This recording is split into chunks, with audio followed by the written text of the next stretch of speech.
Bitcoin has perfectly filled the CME gap that we mentioned in the last video. I'm very happy about it. Well, I'm happy that we predicted it correctly. Let's put it this way. And the CME gap was filled at $114,500 approximately. I've personally bought some more Bitcoin there in spot.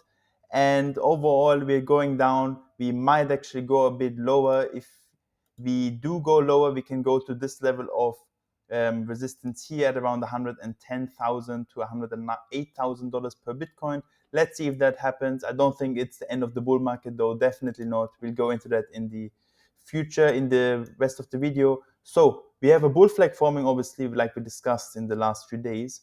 And if we break down from the bull flag here, we might go down. This was the level that I just wanted to mention. It's around here at this level of resistance between 110 to 108,000 dollars per Bitcoin. We test that level and then continue higher if we do go down, which looks to be likely right now. If you look at the liquidation map, we can see we've perfectly grabbed that liquidity around 114,000, and there's not much liquidity left below the current price at the moment.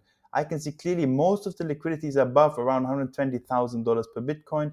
And usually, guys, Bitcoin always follows the liquidity, and therefore it's very likely that we are going to go again above $120,000. So no need to worry at all.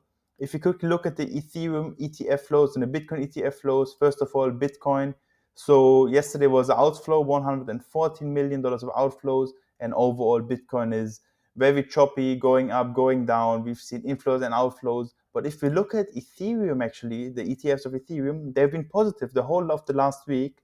Yeah, we've seen very few inflows in the last 2 days, but they're still positive. And that is always good news. That is always good news. Now, also, I wanted to highlight that last month, so July, was actually the most bullish month in terms of inflows on the Ethereum ETF. We've seen over $4 billion worth of inflows on the ETF, which is amazing to see always.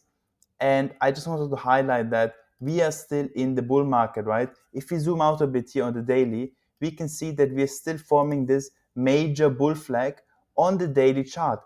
And what we can expect to happen soon is to break higher, do one more leg higher, and continue the cycle in the bull market. Now, why did Bitcoin go down? Maybe because the Nasdaq actually topped out at an all-time high and went down a bit, and Bitcoin has followed that fairly accurately over the last few days as well. Also, let's look at the Fibonacci extension lines, and they usually tell us at which levels we might see reversals for Bitcoin.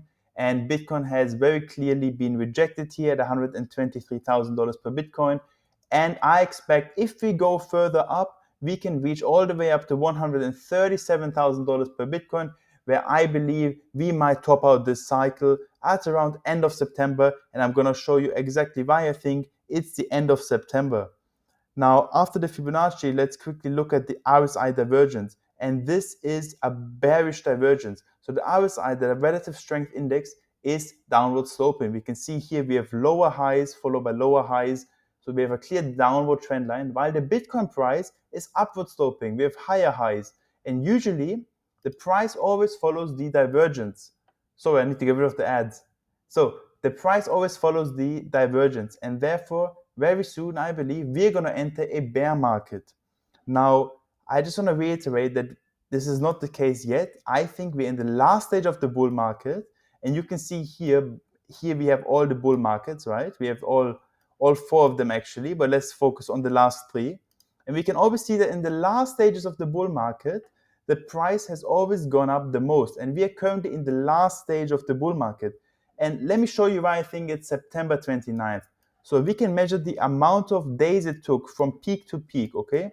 So here where my cursor is now was the peak of the second bull market in 2018, and we're gonna go all the way to the last bull market. It's been 1,421 days, okay? Keep that number in mind, 1,421 days.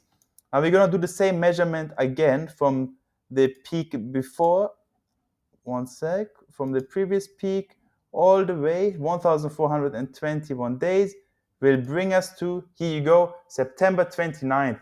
So that gives us about 2 more months of movement, where I think we can personally go most likely towards, where was it? We can most likely go towards here $137,000 per Bitcoin, and it gives us 2 more months. Of course, we can go down a bit, but I think we're gonna go higher.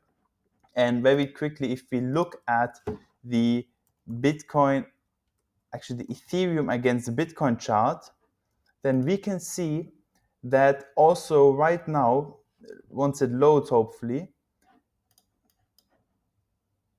Okay, 1 second, guys. Let me open it again. So what I'm trying to show you is that the Ethereum against the Bitcoin chart is going to go up. And we can see this right here. If you put the halving dates here also, we are in the last stage, and usually in the last stage, always Ethereum is outperforming Bitcoin. Look at this, guys. In the second cycle, look how much Ethereum has outperformed Bitcoin. From the bottom to the top, it's been over 400% in the last cycle. From here, in the end, we've gone up almost 40%. And we are now again in the very last stage where I think we're going to go higher. If we zoom in a bit, we can also see that here are some major resistance lines, okay? And let me show it to you on the daily so you can see where the resistance is. We can see here major resistance line at this level and also at this level and this level.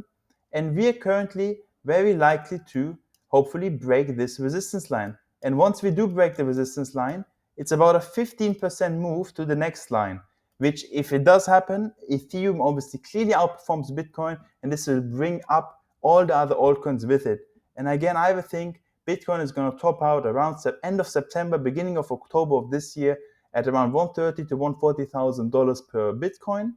And altcoins are going to also rally towards that time, because usually the money flows from Bitcoin to Ethereum to large caps, then to altcoins. And usually altcoins tend to rally very hard, but for a short time after Bitcoin rallies. And with that, I'll see you guys tomorrow. Bye.